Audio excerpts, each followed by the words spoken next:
Hey guys, this is a quick unboxing review at the Lapel microphone, the i-818.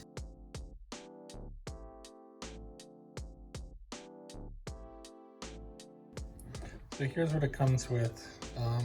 You get a clip, you get this powered adapter. For the old stereo systems, you get an adapter, and then a couple other adapters for the different ribbons.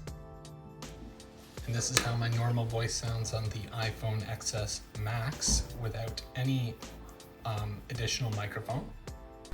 So here's the battery out.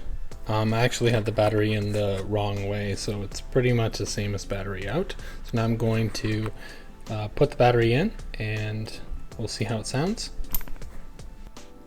Now I have the battery in this guy, and this is how it sounds compared to my normal voice.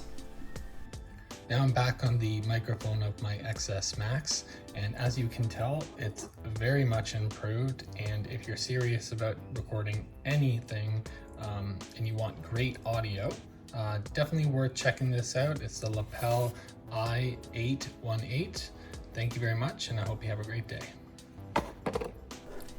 So I hope you guys enjoyed that review. I'm going to be using this mic going forward because it sounds phenomenal, and I hope you have a great day.